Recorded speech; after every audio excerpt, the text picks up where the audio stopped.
Last week, on my way to the Raleigh Temple, I turned on the car radio. It automatically went to Bluetooth and started to play the music that Reverend Sean had been listening to earlier. Driving back to Chapel Hill, I turned the radio on again, and suddenly I found myself listening to a Korean news broadcast. I was surprised, wondering how Reverend Sean was able to program our car to receive Korean channels, especially one I often listen to on my phone. And that bothered me a bit because I like to use my driving time to listen to the news in English. When I got back to the residence, I asked Reverend Sean how he had programmed the radio to receive Korean news. And he said, "I didn't program it. It was the algorithms."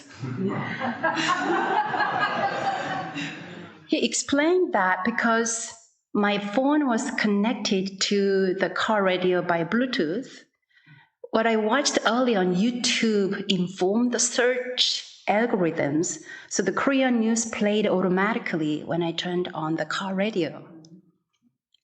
Isn't that a little scary? I don't know much about algorithms, but this got me thinking how much they pervade our lives. What is an algorithm?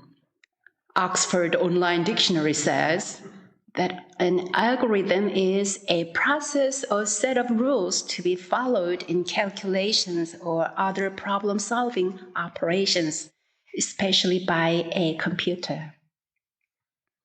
Professor Victoria Nash from Oxford Internet Institute said, "Algorithms are a set of instructions that enable a computer program to put together different sources of information and generate a result."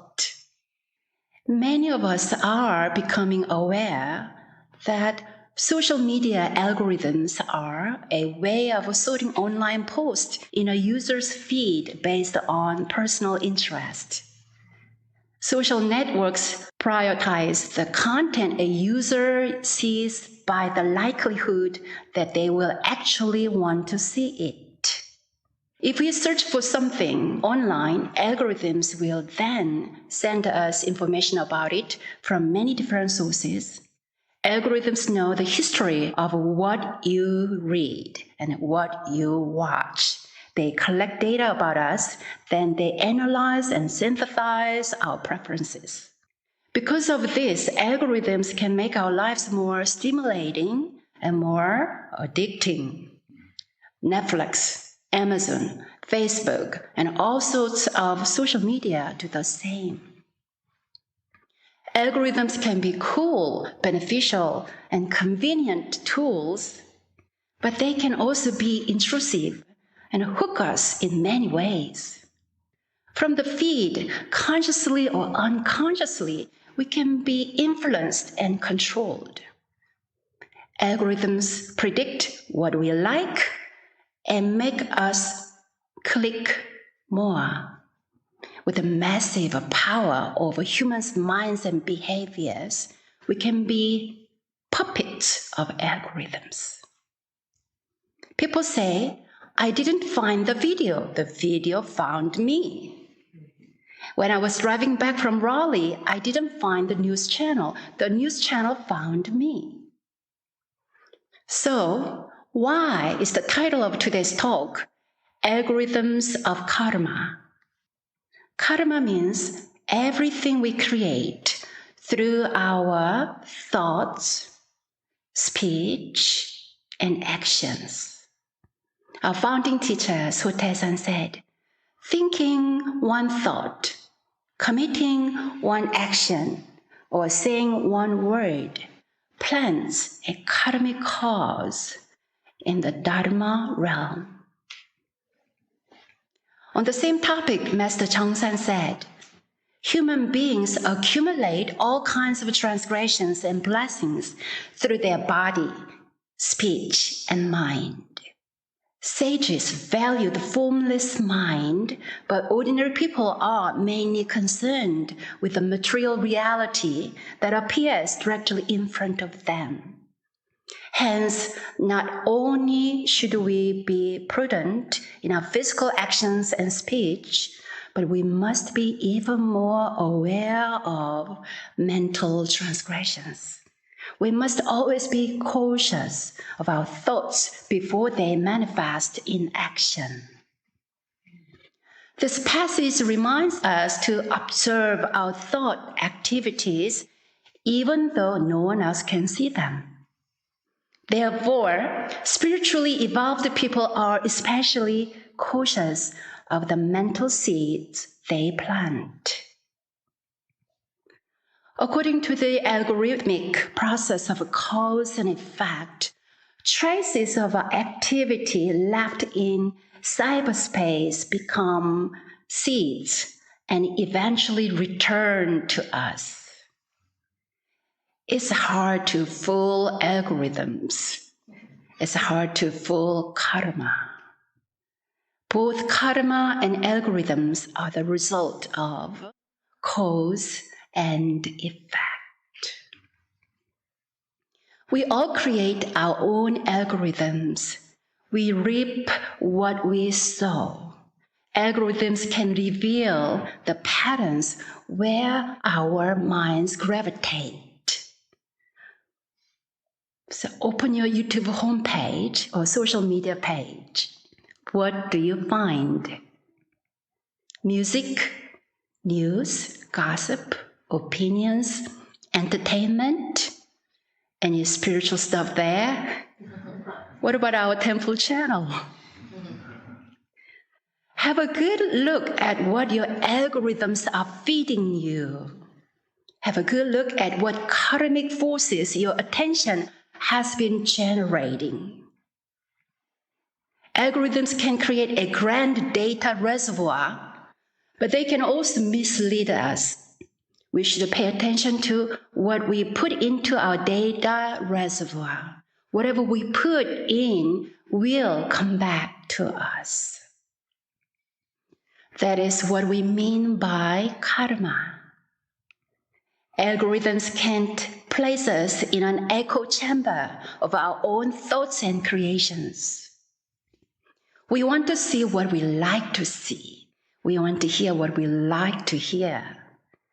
Living in algorithmic bubbles, we may not be exposed to other viewpoints, insights, or revelations.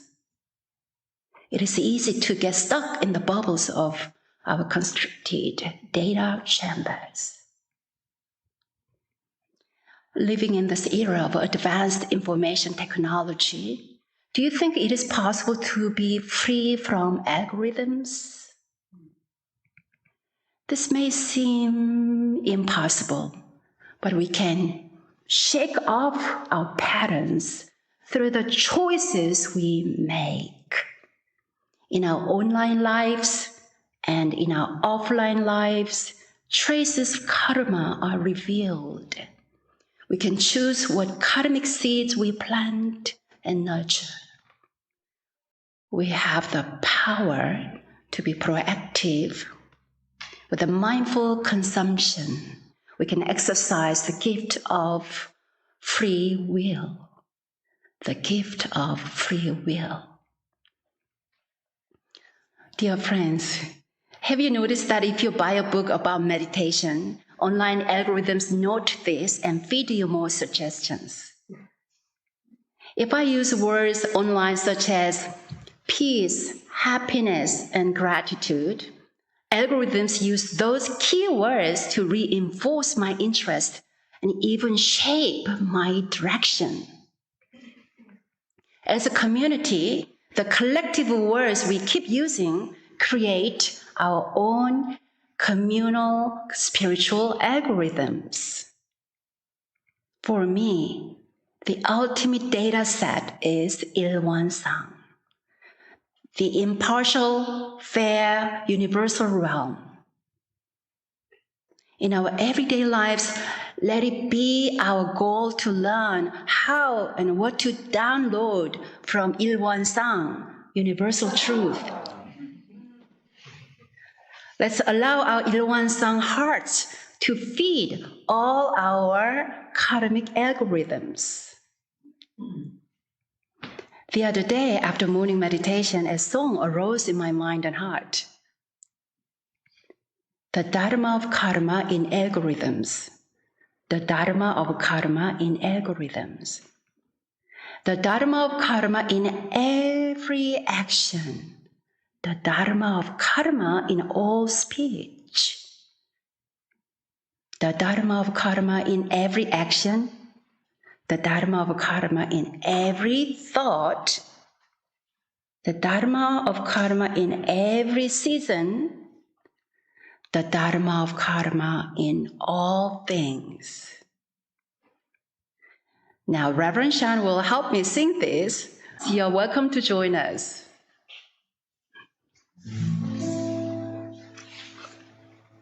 The Dharma of karma in algorithms. The Dharma of karma in algorithms. The Dharma of karma in every action. The Dharma of karma in all speech. The Dharma of karma in every action. The Dharma of karma in every thought. The Dharma of karma in every season. The Dharma of karma in all things.